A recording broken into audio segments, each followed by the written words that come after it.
तो microcytic anaemia, इसके अंदर हम पढ़ते हैं फास्ट आयरन डेफिशिएंसी एनीमिया, या फिर लेड पॉइजनिंग भी कह सकते हो।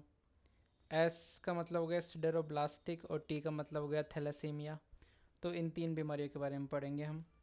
उससे पहले ये क्वेश्चन है, ये जो क्वेश्चन है हमें ये अहमियत बताता है डायमॉर्फिक एनीमिया की, कि डायमॉर्फिक एनीमिया क्या होता है।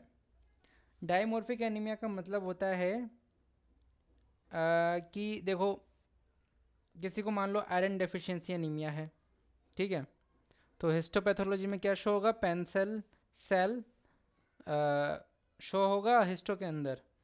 और किसी को फोलिक एसिड और विटामिन बी 12 की डेफिशिएंसी है, ठीक है, तो हिस्टोलॉजी के अंदर हाइपर सेगमेंटेड न्यूट्रोफिल्स भी देखने को मिलेगी। तो ये माइक्रोसिटिक का फीचर हो गया, ये मैक्रोसिटिक का फीचर हो गया।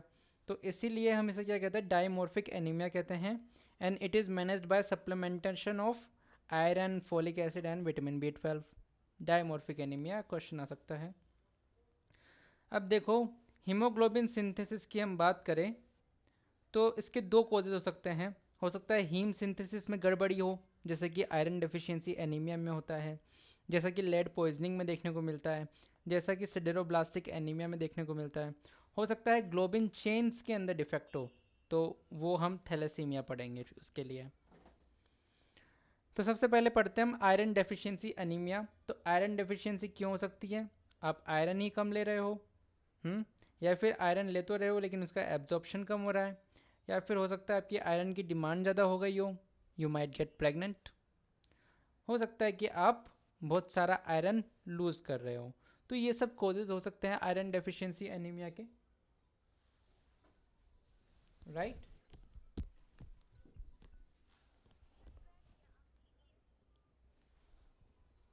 तो अब हम बात करते हैं most common causes chronic blood loss के लिए।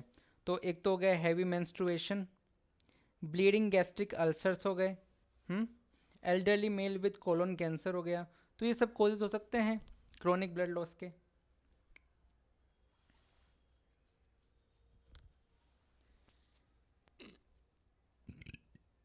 अब iron deficiency due to decrease absorption inflammatory bowel disease के अंदर हो सकता है, सीलियक डिजीज के अंदर हो सकता है, या फिर decrease stomach acid production in case of gastrectomy. This is important. देखो, HCl जो होता है वो एक्टिवेट करता है एक एंजाइम को, फेरी रिडक्टेज को, जो कि Fe+3 जो कि नॉन हीम आयरन कहलाता है, उसको हीम आयरन में कन्वर्ट करता है Fe+2 में, और फिर ये एब्जॉर्ब होता है। अगर HCl की कमी हो गई, HCl की कमी क्यों हो गई, क्योंकि तुमने स्टमक की सर्जरी कर डाली, तो उस कंडीशन में आयरन डेफिशिएंसी एनीमिया हो सकता है। PBS के अंदर कैसा दिखता है, ये माइक्रोसिटिक होता है और हाइपोक्रोमिक होता है, इसलिए पेल पेल सा दिखता है ये, ठीक है। इसके अलावा रेटिकुलोसाइट डिस्ट्रीब्यूशन विड्थ, पता नहीं क्या नाम होता है इसका, आरबीसी डिस्ट्रीब्यूशन विड्थ जो भी है, हाई होती है इसके अंदर, ठीक है।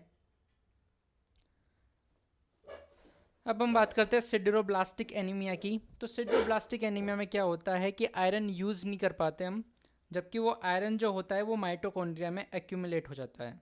अब इसके जेनेटिक कोजेज भी हो सकते हैं, एक्वायर्ड कोज भी हो सकते हैं। एक्वायर्ड कोज ज़्यादा इंपॉर्टेंट है। पहले जेनेटिक कोज की बात करें तो x linked defect in ALS synthase gene, चलो ठीक है। एक्वायर्ड कोजेज के अंदर आते हैं पायरिडॉक्सिन, जिसे विटामिन B6 भी कहते हैं, उसकी डेफिशिएंसी हो गई, ठीक है। या फिर क्रोनिक एल्कोहल यूज़, उस कंडीशन में भी हो सकता है। लेड पॉइजनिंग में भी हो सकता है, माइलोडिस्प्लास्टिक सिंड्रोम के अंदर भी हो सकता है, और कॉपर डेफिशिएंसी में भी हो सकता है। PBS पे वही माइक्रोसिटिक हाइपोक्रोमिक आरबीसीज मिलेगी, लेकिन इसके अंदर एक और बात मिलती है, क्या, बेसोफिलिक स्टिपलिंग। ये वर्ड आ जाए तो मतलब सिडेरोब्लास्टिक, सिमिलर टू लेड पॉइजनिंग, मतलब लेड पॉइजनिंग में भी ऐसा ही प्रेजेंटेशन देखने को मिलता है।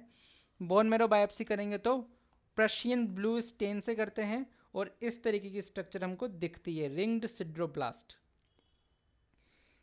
ठीक है। इंक्लूजन बॉडी इसके अंदर इंपॉर्टेंट है। तो इंक्लूजन बॉडी इसके अंदर होती है पेपनहाइमर बॉडी, ओपनहाइमर नहीं, पेपनहाइमर बॉडीज। RDW की बात करें तो वो इसमें भी हाई होता है। तो हमने बात कर ली आयरन डेफिशिएंसी एनीमिया की, हमने बात करी सिड्रोब्लास्टिक एनीमिया की। अब हम लास्ट पढ़ेंगे थैलेसीमिया। ठीक है। तो थैलेसीमिया अल्फा थैलेसीमिया होता है जिसके अंदर अल्फा ग्लोबिन नहीं बनती है, बीटा थैलेसीमिया होती है जिसमें बीटा ग्लोबिन नहीं बनती है।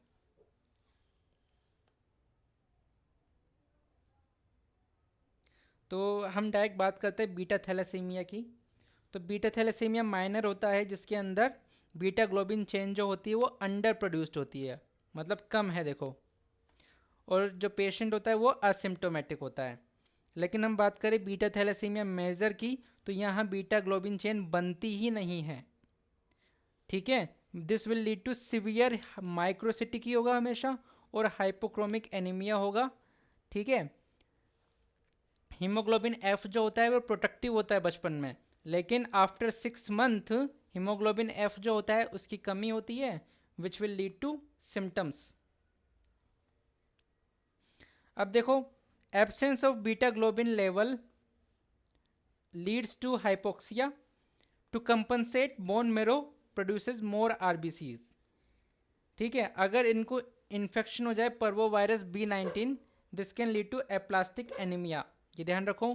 पीबीएस के अंदर टारगेट सेल्स देखने को मिलती है, एन आइसो पोइकिलोसाइटोसिस मिलता है, क्रू कट और हेयर ऑन एंड अपीयरेंस देखने को मिलती है एक्सरे पर। डायग्नोसिस इसकी होती है हीमोग्लोबिन इलेक्ट्रोफोरेसिस से, ठीक है। सिम्टम्स की बात कर लेते हैं, तो आयरन डेफिशिएंसी एनीमिया के अंदर हमें कोइलिनोकिया मिलती है, मतलब इस तरीके का नाखून मिलता है, पाइका मिलता है, ग्लोसाइटिस मिलता है, और प्लमर विंसन सिंड्रोम्स के साथ ये एसोसिएटेड हो सकता है। लेड पॉइजनिंग की बात करें तो लेड पॉइजनिंग के अंदर हमें ब्लू लेड लाइंस देखने को मिलती है, रिस्ट एंड फुट ड्रॉप देखने को मिलता है, कॉन्स्टिपेशन देखने को मिलता है।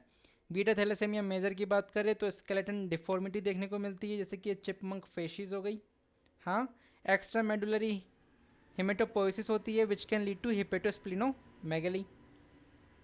अब हम बात कर लेते हैं आयरन स्टडीज़ की, और उसके बाद में हम बात कर लेंगे ट्रीटमेंट की, ठीक है।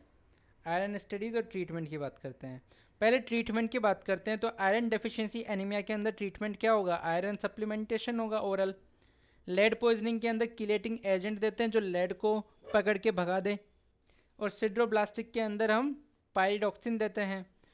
अब इसकी जो लैब फाइंडिंग है उसके अंदर देखो, तुम पहले लिखो आयरन फास्ट, फिर एस से लिखो सिड्रोब्लास्ट, और फिर टी से, सॉरी इसको लिखना है यहाँ पे आयरन सिड्रोब्लास्ट और थैलेसीमिया। यहाँ पे लिखो आयरन, फिर फेरेटिन लिखो, फिर यहाँ पे लिखो क्या ट्रांस, और फिर यहाँ पे लिखो TIBC। तो फिर देखो इस शुरुआत में low low high high high high low low high, नहीं क्या होगा इसके अंदर, इसके अंदर भी होगा high high low low. Lead poisoning के अंदर सब नॉर्मल होता है, ये बात ध्यान रखो। Well this is all you need to know about this.